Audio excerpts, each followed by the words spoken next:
Isaiah chapter 35 and verse 8, 8వ వచనం చదువుతున్న 35:8. అక్కడ దారిగా ఉన్న రాజమార్గము ఏర్పడును.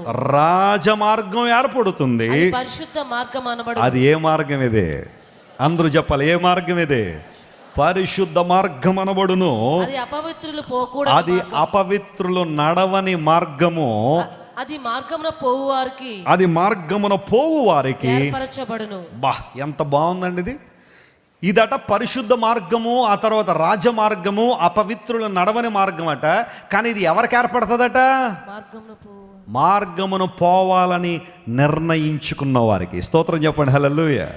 ఇఫ్ యు డిజైర్, నువ్వు కోరుకుంటే, ఈ క్షణమే నువ్వు కోరుకుంటే, ఈ క్షణమే నువ్వు ఆశిస్తే, ఈ క్షణమే నువ్వు ఇష్టపడితే, నీ ముందు దేవుడు ఒక రాజమార్గాన్ని ఏం చేస్తాడట ఆయన అంటే. ఇప్పుడు కోరుకోని వాడికి ఆ మార్గం ఏమోదనమాట, కనబడదు, ఎడారులుగానే ఉంటుంది.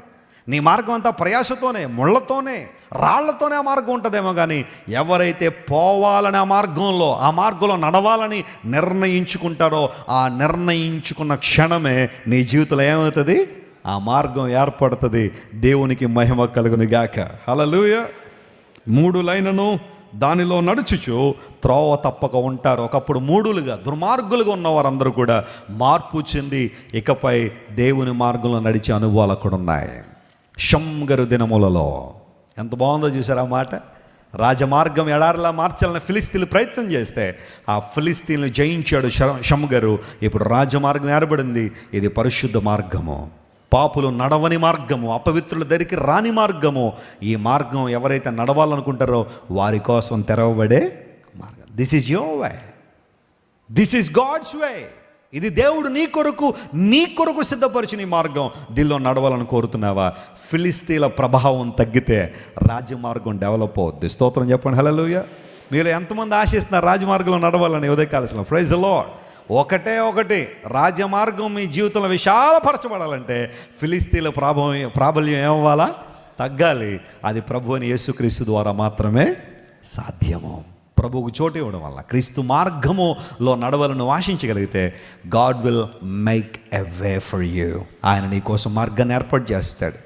ఎంతవరకు ఒకవేళ చీకట్లో నడిచేవేమో, చుట్టూ త్రోవలు నడిచి అలసిపోయామో, శాంతి కోసం, సమాధానం కోసం, రక్షణ కోసం, నెమ్మది కోసం, దేవుని ఆత్మ నడిపింపు కోసం ఎన్నో ప్రయత్నాలు చేసావేమో. కానీ ఈరోజు నువ్వు కోరుకుంటే చాలు, నువ్వు ఇష్టపడితే చాలు, దేవుడు నీ ముందు ఒక రాజమార్గాన్ని ఏర్పాటు చేస్తాడు. షమ్గరు ఫిలిస్తీన్లు జయించాడు, ఇశ్రాయేలుకు నెమ్మదినిచ్చాడు, వారు రక్షించాడు. ప్రభువుని యేసే లోకానికి వచ్చి మనందరి కోసం శిలువలో మరణించి దారదారులుగా తన రక్తాన్ని కార్చి తన ప్రేమను వ్యక్తపరిచి రాజమార్గాన్ని మన ముందు ఉంచాలని కోరుతున్నాడు. ఆ మార్గంలో నడవాలని ఇష్టపడుతున్నావా? మీరు ఇంతవరకు విన్న దైవ సందేశం మరియు దేవుని సేవకులు చేసిన ప్రార్థన మీకు ఆశీర్వాదకరంగా ఉన్నదని విశ్వసించుచున్నాము. ఈ సందేశాన్ని మీ స్నేహితులకు, బంధువులకు షేర్ చేయండి. మీకు ఏదైనా ప్రార్థన అవసరత ఉన్నచో మా ఫోన్ నంబర్లకు కాల్ చేయండి. దేవుడు మిమ్మల్ని ప్రేరేపిస్తే విశ్వాసంతో సాగుచున్న ఈ పరిచర్యను ప్రోత్సహించండి. మరిన్ని వర్తమానాలు, పాటలు వినుటకు జాన్ వెస్లీ మినిస్ట్రీస్ అను మా యూట్యూబ్ ఛానల్ను సబ్స్క్రైబ్ చేసుకునండి. ప్రభువైన యేసుక్రీస్తు కృప మీకు తోడైండును గాక.